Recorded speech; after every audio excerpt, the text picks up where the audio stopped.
আসসালামু আলাইকুম। বাংলাদেশ মৎস্য উন্নয়ন কর্পোরেশন বিএফডিসি রেডিফিশ নামের একটা মৎস্য পণ্য বাজারে নিয়ে এসেছে। মৎস্য পণ্যের ভিতরে যে মাছগুলো সাধারণত থাকে সেগুলো প্রাকৃতিক জলাশয়ের মাছ।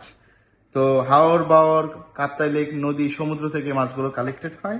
আজকে আপনাদেরকে যে মাছগুলো দেখাচ্ছি, যে মাছটা আপনার এখন আমার হাতে আছে সেটা হচ্ছে কাপ্তাই লেকের কাতলা মাছ। আপনারা দেখতে পাচ্ছেন, এটা হচ্ছে সেই প্যাকেট।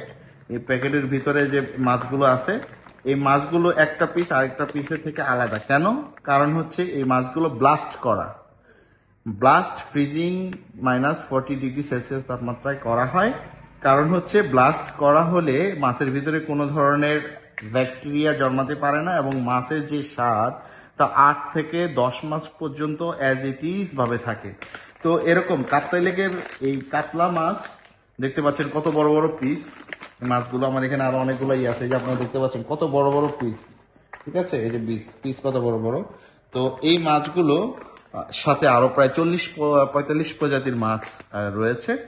এই মাছগুলো আমরা মৎস্য উন্নয়ন কর্পোরেশনের পক্ষ থেকে সারা দেশে ডিলারশিপ এজেন্ট নিয়োগ দেওয়া হচ্ছে। তার মধ্যে অন্যতম হচ্ছে গাজীপুরের এই ডিলার, গাজীপুর এমজিআর মোল্লা এন্টারপ্রাইজ। তো আপনারা, এটা হচ্ছে গাজীপুর সদর হাসপাতাল রোডে যাওয়ার সময় এই সরকারি এই অথরাইজড এই শোরুমটা পাবেন, সেখানে এই ধরনের মাছগুলো পাবেন। এই মাছগুলো নিয়ে আপনারা যদি খান তাহলে সেই ছোটবেলায় যে স্বাদ পেতেন তার মধ্যেই চলে যাবেন। তো আশা করছি আপনাদের জীবনযাত্রা যেটা আছে সেটা সহজ করার জন্য বাংলাদেশ মৎস্য উন্নয়ন কর্পোরেশন যে পণ্যটি নিয়ে এসেছে তা সহায়ক হবে। ধন্যবাদ।